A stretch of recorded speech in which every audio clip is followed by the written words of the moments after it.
नमस्कार, ओम शांति। भाइयों और बहनों, ज्ञान का प्रकाश सच्चा साथी है। जीवन की राहों का वही तो राही है। दौलत और शोहरत तो आता जाता रहता है, लेकिन ज्ञान हमेशा साथ निभाता है।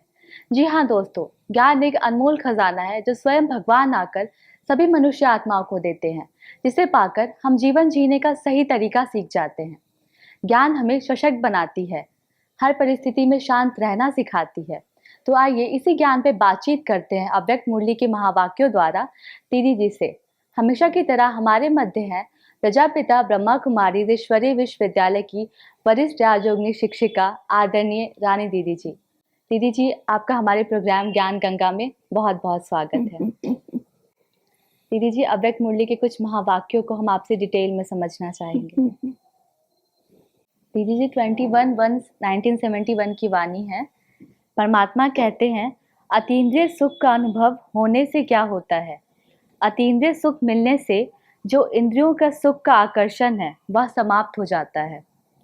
जो दुख देने वाली चीज है वह कौन सी है?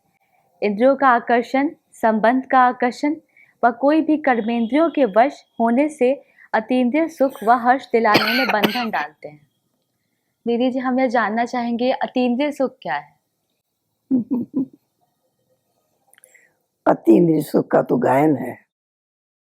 अतीन्द्रिय सुख पूछना हो तो गोपी वल्लभ के गोप गोपियों से पूछो जी। वो कौन सा सुख था। वो इंद्रियों का सुख नहीं, वो आत्मा का सुख है। वो अति इंद्रिय आत्मा का सुख है, जो आत्मा परमात्मा से सुख, शांति, आनंद, प्रेम का अनुभव करती है जी। और उस शक्तियों को अपने अंदर धारण करती है। वो महसूस करती है कि मैं अति इंद्रिय सुख में हूँ और ये सुख गायब नहीं होता।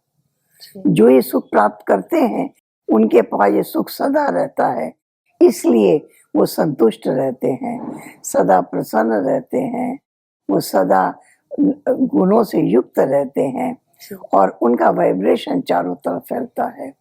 इसलिए ये बहुत गायन योग्य है, जो परमात्मा से ही मिलता है। और उन आत्माओं को जिन्होंने परमात्मा से बहुत प्रेम किया है, उनको ये सुख प्राप्त होता है, अति इंद्रिय सुख। दीदी, यहाँ परमात्मा कहते हैं ये दुख देने वाली चीज है, संबंध का आकर्षण, कर्मेंद्रियों का आकर्षण। तो ये दीदी, ये दोनों चीजें हमें किस प्रकार दुख देती हैं? संबंध का आकर्षण, संबंध में मोह हो जाता है। जी।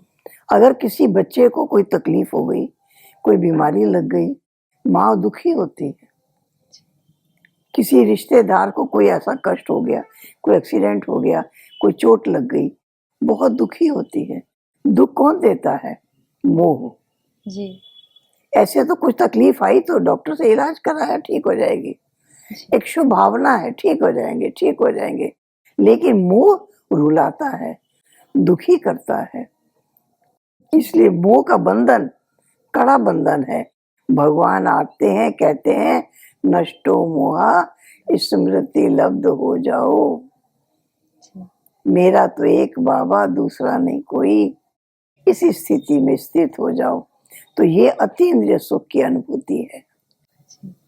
और दीदी, कर्मेंद्रियों से हमें किस प्रकार दुख मिलता है? कर्मेंद्रियों के आकर्षण से? कर्मेंद्रियों के देखने से। लोग पिक्चर देखने जाते हैं, घूमने जाते हैं, जगह देख के आकर्षित होते हैं। इससे तो सुख मिलता है ना। हाँ, वही आंखों का आकर्षण। जी। और अगर आंखों से हम परमात्मा को देखें तो हमें बहुत इंद्रिय सुख मिलता है। खाने का भी आकर्षण, आज ये खा रहे हैं, आज ये खा रहे हैं, आज ये खा, उससे भी सुख का अनुभव करते हैं। कानों से गाने सुनते हैं, गाने गाते हैं, उसका भी आकर्षण। तो इन सारी कर्म इंद्रियों का आकर्षण समाप्त हो जाता है। भगवान के महावाक्य सुनने में ही आनंद आता है, उनके महावाक्यों का वर्णन करने में ही आनंद आता है। ये अतीन्द्रिय सुख जो स्थायी रहता है। जी। वो सुख तो तब तक गा रहे हैं तब तक है। जी बिल्कुल। और ये सुख स्थायी रहता है। जी दीदी जी। दीदी जी, आगे परमात्मा कहते हैं, बाबा ने कहा, 2 शब्द सदैव याद रखना, एक स्वयं को, दूसरा समय को याद रखना। अगर स्वयं को और दूसरा समय को सदैव याद रखते रहेंगे तो इस जीवन में अनेक जन्मों के लिए श्रेष्ठ प्रारब्ध पा सकते हैं। दीदी जी, इस महावाक्य को हम थोड़ा डिटेल में समझना चाहते हैं। स्वयं को याद रखो, मैं कौन हूँ, आत्मा, और जो भी मेरा लक्ष्य है देवता बनने का, नर से नारायण बनने का, उसके लिए समय कितना कम है। स्वयं को देखो और समय को देखो। जी समय थोड़ा है।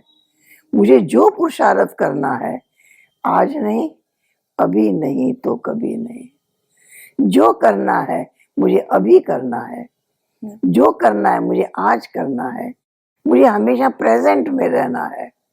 बिल्कुल। कर लेंगे, ये हमारी भाषा नहीं है। जी जैसे शुभ संकल्प आया कर लिया और उसकी शक्ति अर्जित की। इसलिए यही है हमारे पुरुष आकर्षण से मुक्त होने की शक्ति, कि हम परमात्मा की ओर आकर्षित हैं, उनके गुणों की ओर आकर्षित हैं, उनके महावाक्यों की ओर आकर्षित हैं, और वो शक्ति हमारे व्यवहार में है, कर्म में है। ये हमें शक्ति देती है। जी दीदी जी, आगे परमात्मा कहते हैं 1-1971 की वाणी है, एक तो सदैव यह स्मृति में रहो कि मैं हर सेकंड हर समय हर कर्म करते हुए स्टेज पर हूँ। हर कर्म पर अटेंशन रहने से संपूर्ण स्टेज के नजदीक आते जाएंगे। दीदी जी, हम तो रियल लाइफ जी रहे हैं, तो परमात्मा ऐसा क्यों कह रहे हैं कि हम अब समझो कि हम सभी स्टेज पर। स्टेज पर कोई भी एक्टर अपने रोल को करने में लगा रहता है। बिल्कुल। फालतू व्यर्थ बात नहीं करता, जी मनमानी इधर उधर नहीं घूमता, वो अपना जितना उसका रोल है वही करता है। इसी तरह हम समझें कि ये संसार भी एक ड्रामा की स्टेज है, और मुझे क्या पार्ट मिला है। हम भगवान के बच्चे, उनके कार्य करने के लिए हैं। हम खुदाई खिदमतगार हैं।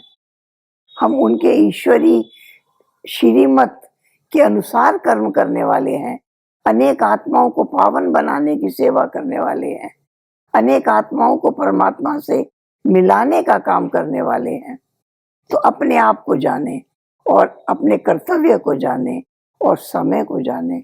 समय बहुत थोड़ा है, इसलिए हमें जो करना है अभी अभी कर लेना है, ताकि उस कार्य को करके हमें जो शक्ति मिलती है उसका अनुभव कर सके।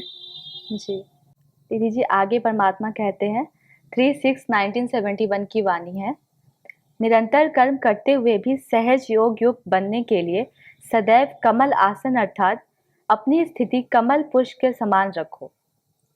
यह कमल पुष्प समान स्थिति के आसन पर सदा स्थित रहना है, तब भविष्य में भी राज सिंहासन इतना ही समय कायम रहेगा।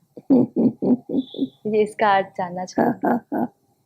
यहाँ कर्म करते हुए भी मानो परिवार के बीच है जी, लेकिन कैसे रहे जैसे कमल का फूल, सबके प्यारे भी हैं और न्यारे भी हैं। मुझे मालूम है मैं कौन हूँ। हम यहाँ पाठ बजाने आए हैं, तो किसी में मोह नहीं होगा, पदार्थों में लोभ नहीं होगा, वस्तुओं में आकर्षण नहीं होगा, क्योंकि मैं पाठधारी हूँ। स्टेज से उतरे पाठ खत्म। इसलिए अपने आप को इस वर्ल्ड ड्रामा के एक्टर समझकर हम एक्ट करें, उसका लाभ हमको ये मिलेगा। हमारी स्थिति कमल फूल के समान रहेगी, जो है तो सबके बीच, जैसे कमल का फूल कीचड़ में है लेकिन उससे ऊपर उठा हुआ रहता है जी, इसलिए वो सुंदर और आकर्षित लगता है। ऐसी ही हमारी अवस्था कमल फूल के समान हो, ताकि वो स्थिति हमारी श्रेष्ठ हो और सदा काल रहे। जी दीदी जी, दीदी जी 6-5-1971 की वाणी है, परमात्मा कहते हैं जो भी भिन्न भिन्न प्रकार की परेशानियां परेशान करती है, तो परेशान होने के कारण अपनी शान से परे हो जाते हो। अपनी जो शान है उससे परे होने के कारण परेशान होना पड़ता है। तो सर्व परेशानियों को मिटाने के लिए सिर्फ शब्द के अर्थ स्वरूप में टिक जाओ, अर्थात अपने शान में स्थित हो जाओ, तो शान में मान सदैव प्राप्त होता रहेगा। दीदी जी, यहाँ भगवान कौन से शान की बात कर रहे हैं? शान है मैं कौन हूँ, मैं किसका हूँ, कितनी बड़ी शान है। जी। इस शान में रहेंगे तो नशे में रहेंगे, और नशे में रहेंगे तो हर कार्य परफेक्ट करेंगे, कभी परेशान नहीं होंगे। कभी परेशान नहीं होंगे। शान से परे हुए तो परेशान। जी, बिल्कुल। लोग परेशानी का कारण कोई ना कोई समस्या को लेते हैं, लेकिन समस्या नहीं परेशान करती, वो तो समस्या आई है और उसको मिटाने से मिट जाती है। लेकिन शान से परे हो जाना, ये तो ज्यादा नीचे की गिरावट है। इसलिए हमेशा शान में रहें, और तो कभी भी हम परेशान नहीं होंगे। और हमें औरों से भी मान प्राप्त होगा। होगा। जी दीदी जी। दीदी जी, आपने इतना अमूल्य वक्त हम सबके लिए निकाला, इसके लिए आपका बहुत बहुत शुक्रिया। दर्शकों, आज हमने अतीन्द्रिय सुख के विषय में समझा। अतीन्द्रिय सुख माना अलौकिक सुख, वो सुख जो इंद्रियों के सुख से ऊपर का सुख है। दुनिया तो संबंधों से सुख लेने की भासना करती है, व्यक्तियों से करती है, वस्तुओं से करती है, संबंधों से करती है, पर ये सभी सुख क्षणिक सुख हैं और कई बार तो हमारे दुख के कारण भी बन जाते हैं। इसके विपरीत अतीन्द्रिय सुख वो सुख है जो आत्मा सदा काल के लिए अनुभव करती है, क्योंकि इसका आधार परमात्म विनल है। और दोस्तों, आज हमने यह भी समझा कि अगर हम अपने शान से परे हो जाते हैं तो परेशान हो जाते हैं। हमारी शान है कि हम परमात्मा के बच्चे हैं, स्वयं परमात्मा हमारा साथी है। तो अगर हम अपने शान में सदा स्थित रहते हैं तो कभी परेशान नहीं होंगे और हमें सदैव औरों से भी मान प्राप्त होगा। दर्शकों, आज के लिए इतना ही। मिलते हैं अगले एपिसोड में नए प्रश्नोत्तर के साथ। तब तक के लिए धन्यवाद। ओम शांति।